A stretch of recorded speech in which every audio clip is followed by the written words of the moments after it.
ఇలాంటి ప్రధానమంత్రి ఈ దేశంలో ఒక్కడున్న చాలు. ఇలాంటి ప్రధానమంత్రి ఇంకొక 10 సంవత్సరాలుగా ఉంటే ఈ దేశం చరిత్ర మారిపోతుంది. మరో వివేకానందుడు వచ్చాడు. మరో ఈ వివేకానందుని గతంలో మనం చూడలేకపోయాం. ఈ రోజు భారత ప్రధాని నరేంద్ర మోడీలో మనం వివేకానందుని చూస్తున్నాం. కాబట్టి అనేక సంక్షేమ పథకాలతోటి ఈ దేశాన్ని రక్షించుకునే పనిలో ఉన్నాం.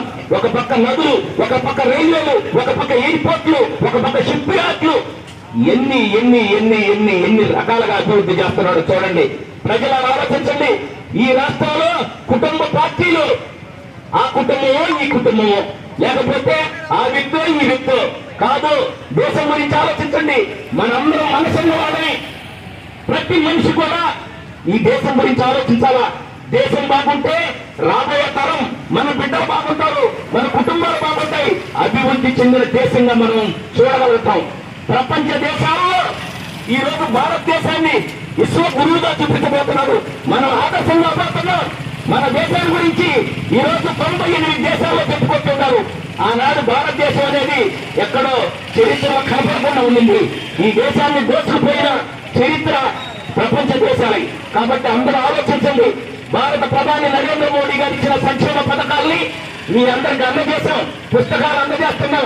గ్రామ గ్రామానికి తిరుగుతున్నాం. ప్రతి నగరంలో తిరుగుతున్నాం. ప్రతి వార్డులో తిరుగుతున్నాం. ప్రతి గల్లీలో తిరుగుతున్నాం.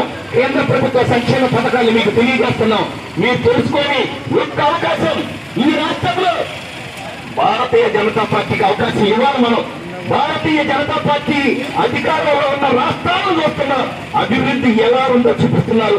ఈ రోజు ఉత్తరప్రదేశ్ ముఖ్యమంత్రి యోగి గారి రాష్ట్రం చూస్తున్నాం.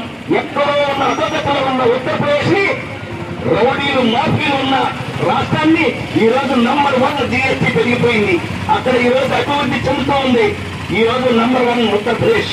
అలాగనే ఈ యొక్క మిగులు బడ్జెట్ ఉత్తరప్రదేశ్ లో చూస్తున్నాం. ఈ రాష్ట్రాల్లో కూడా చూడాలి. ఈ రాష్ట్రాల్లో కూడా అవకాశం ఇవ్వాలి. మనమందరం కూడా